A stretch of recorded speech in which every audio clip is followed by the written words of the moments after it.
இந்த 5 கடமைகளில் ஒன்றான ஜக்காத் ரமதான் மாதத்தில் தான் கொடுக்கப்பட வேண்டும் என்று எந்த வழிமுறையும் கிடையாது. இந்த ஜக்காத்தை பொறுத்த வரைக்கும் அந்தந்த மாதங்களிலும் அந்தந்த நாட்களிலும் கடமையாகி வரக்கூடிய ஒரு கடமை. அது சில பொழுதுகளில் நமக்கு என்ன செய்யலாம், மாதத்தின் இடையிலும் கடமையாகலாம், ஆரம்பத்தில் கடமையாகலாம். சிலருக்கு ஒரு சொத்துல கடமையாகி அடுத்த மாதம் இன்னொரு சொத்துல என்ன செய்யும், கடமையாகும். எனவே இது ரமதான் மாதத்தில் செய்யக்கூடிய ஒரு கடமை கிடையாது. எப்படி 5 நேர தொழுகையை நாம் 5 நேரம் தொழுகிறோமோ அதுபோல அனுதினமும் ஒவ்வொரு பொருளும் ஒவ்வொருவருக்கும் ஒவ்வொரு விதமாக கடமையாகக்கூடிய ஒரு அம்சம். இது பிரதானமாக நம்ம தெரிந்து கொள்ள வேண்டும். ஆனால் ரமதானிலே நம்ம அந்த ஜக்காத்தை ஒழுங்குபடுத்தி கொள்ளலாமான்னு கேட்டால் ஒழுங்குபடுத்தி கொள்ளலாம்.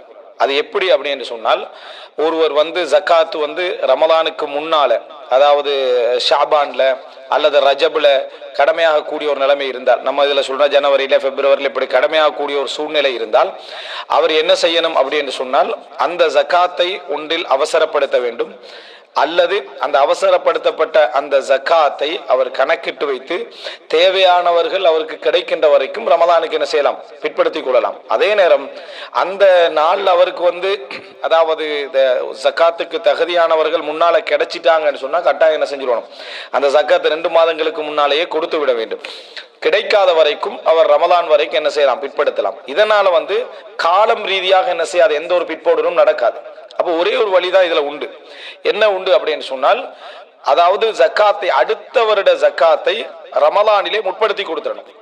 அடுத்த வருட ஜக்காத்தை ரமலான்ல முற்படுத்தி கொடுத்துடணும். உதாரணமாக அடுத்த மாதம் ரபியுல் அவ்வல்ல ரபியுல் சானியில கடமையாகக்கூடிய, அல்லது டிசம்பர்ல நவம்பர்ல இந்த மாதிரி கடமையாகக்கூடிய ஒரு ஜக்காத்தை ரமலான் மார்ச்ல வருது அல்லது ஏப்ரல்ல வருது அப்படின்னு சொன்னால் அந்த ஜக்காத்தை அவர் முற்படுத்திடுறாரு. முற்படுத்தி இவ்வளவுதான் கடமையாக போகுது நமக்கு என்று சொல்லி ஒரு அன்னளவாக எடுத்து அதை முற்படுத்தி கொடுத்துடுறாரு. இப்ப முற்படுத்தி கொடுத்து விட்டால் அவருக்கு அந்த டிசம்பர்ல கொடுக்க வேண்டிய அவசியம் இல்லை.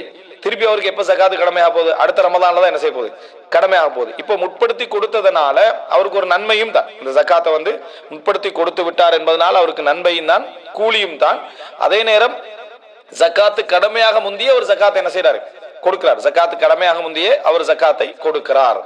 இந்த மாதிரி தான் ஒரு தர்த்தி பண்ணி கொள்ள வேண்டும். சில பொழுதுகள்ல சில விஷயங்களை அப்படி தர்த்தி பண்ணவே முடியாது. உதாரணமா முற்படுத்தல் பிற்படுத்தல் வளமையான சொத்துக்கு நம்ம செய்யலாம். திடீர்னு வரக்கூடிய ஒரு சொத்து ஒரு வருடம் இருந்தால் அதனுடைய நேரம் நம்ம என்ன செய்ய வேண்டியிருக்கும், ஜக்காத்து கொடுக்க வேண்டியிருக்கும். அவைகளை அப்பப்ப என்ன செஞ்சிடணும், ஜக்காத்து கொடுத்து விட வேண்டும். இது முதலாவது நம்ம ஜக்காத்து கொடுக்கிற விஷயத்துல தெரிந்து கொள்ள வேண்டிய அம்சம். இன்னொன்று என்னன்னா, சில பொழுதுகள்ல அதாவது சில மக்கள் நம்மகிட்ட தர்மங்கள் கேட்பார்கள், தேவைகளை சொல்வார்கள். அதே மாதிரி நம்ம கொடுக்கறதுக்கு சதக்காவாக கொடுக்கறதுக்கான பணங்கள் பொருளாதாரம் போதாம இருக்கும், அவருக்கு கொடுக்கலாம் அல்லது இல்லாம இருக்கு, இந்த மாதிரி இருக்கும். ஆனால் ஒரு விஷயம், எங்களுக்கு அடுத்த வருஷம் ஜக்காத்து கடமையாகும் நமக்கு தெரியுது. நம்ம என்ன செய்யலாம்டா, அந்த ஜக்காத்து நியத்தை வைத்து இதை கொடுத்துடலாம். எனக்கு ஒரு 10,000 கடமையாகுது, அந்த ஜக்காத்து வந்த உடனே அதுல நான் கொடுத்ததாக நான் என்ன செய்யறேன், நான் நியத்து வச்சுக்கிறேன், அதுல இருந்து நான் கொடுப்பதாக நியத்து வைத்துக் கொள்றேன். அந்த ஜக்காத்தை முற்படுத்தி இப்ப 10,000 என்ன செஞ்சிடலாம், கொடுத்து விட்டால் அந்த ஜக்காத்து கடமையாகிற நேரத்தில் அந்த 10,000 கொடுக்க வேண்டிய அவசியம் உண்டு என்ன இல்லை. அப்படி என்பதை நம்ம இதுல புரிந்து கொள்ள வேண்டும். இது ஒரு அம்சம். அதாவது ஜக்காத்தை பற்றி புரிந்து கொள்வதில் மிக முக்கியமான அம்சம் காலம். எந்த காலத்துல ஜக்காத்து நமக்கு கடமையாகுது அப்படின்றது. இது ஒரு அடிப்படை நம்ம புரிந்து கொண்ட பின்னால, எனவே ரமலான்ல கொடுப்பது என்பது இந்த அடிப்படையில தான் ரமலான்ல கொடுக்கப்படுகிறது. அதே நேரம் ரமலான்ல ரசூலுல்லாஹி ஸல்லல்லாஹு அலைஹி வஸல்லம் கான அஜ்வத மினர் ரிஹில் முர்சலா, வீசப்படும் காற்றை விட ரசூல் ஸல்லல்லாஹு அலைஹி வஸல்லம் மிகவும் தர்மசாலியாக இருந்தார்கள். இந்த ஜக்காத்தை கொண்டு ரமலான்ல வச்சதுனால ரமலான்ல செய்யக்கூடிய தர்மங்கள் என்ற தர்மங்கள் இல்லாம போயிருது நிறைய பேர்கிட்ட.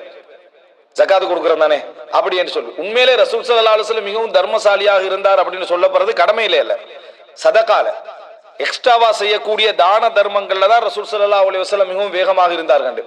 அந்த பகுதி சில பொழுதுல கணக்கெடுக்கப்படாமல் அல்லது கணக்கெடுக்கப்பட்டாலும் இந்த அதாவது மற்ற அடிப்படை தேவைகளோடு அது நிறுத்தப்படக்கூடியதை பார்க்கிறோம். தனிப்பட்ட ரீதியாக சில மக்கள் அப்படி செய்தாலும் பெரும்பாலும் ஜக்காத்து கொடுத்து விடுவதே தர்மம் செஞ்சு விடுவதாக ஒரு எண்ணப்பாடு என்ன செய்கிறது, சிலர்கிட்ட விடுவது.